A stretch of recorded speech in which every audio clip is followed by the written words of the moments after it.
அனைத்து விவசாயிகளுக்கும் வணக்கங்க. தமிழ்நாட்டில் பார்த்தீங்கன்னா 100 நாள் திட்டம் தெரியாதவங்க யாரும் இருக்க மாட்டாங்க. இப்போ பார்த்தீங்கன்னா 100 நாள் திட்டத்தில் ஒரு குளம் ஒன்று வெட்டியிருக்காங்க எங்கள் பக்கத்து ஊரில். நீ குளம் எதுக்குங்க வெட்டுவாங்க? தண்ணி தேக்க வைக்கிறதுக்காக குளம் வெட்டுவாங்க. ஆனால் சுற்றி பார்த்தீங்கன்னா தண்ணி வரதுக்கான வழியே இல்லை.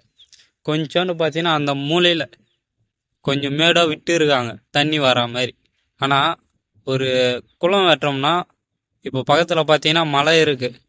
மலையிலேருந்து ஒரு ஓடை வருது. அந்த ஓடை எடுத்துன்னு வந்து இந்த குளத்துல விட்டு இந்த குளத்துலேருந்து ஓடையை கனெக்ட் பண்ணலாம். ஆனால் இவங்க அந்த மாதிரி பண்ணல. பக்கத்தில் பார்த்தீங்கன்னா குளம் வெட்டிட்டாங்க. இங்கே பாருங்க, பக்கத்துலேயே ஓடை போகுது. ஆனால் இந்த ஓடையிலேருந்து இந்த குளத்துக்கு வையே இல்லை. ஏன்னா இந்த குளம் இருக்கிற ஆயமும் அந்த ஓடை இருக்கிற ஆயமும் ரெண்டு ஈக்குவலாக இருக்குது. இதில் எப்படிங்க தண்ணி வரும் சொல்லுங்கள்? இங்கே ஒரு தடுப்பானை இருந்தாலும் அந்த குளம் ஓடை ரொம்பி இந்த சைடு வரும். அதுவும் கிடையாது எதுவுமே. இந்த மாதிரி தாங்க எதுக்கு 100 நாள் வேலை விடுறாங்கன்னே தெரில. வேலை செய்யறதுக்கு இடம் இல்லாமல் எங்கேயோ ஒரு இடத்துல குளமாட்டம் தோண்டி கணக்கு காமிக்கிறாங்க 100 நாள் வேலை. தப்பை தட்டி கேட்க அரசாங்க அதிகாரி தான் தேவைன்னு தேவையில்லைங்க. நம்மளும் கேட்கலாங்க.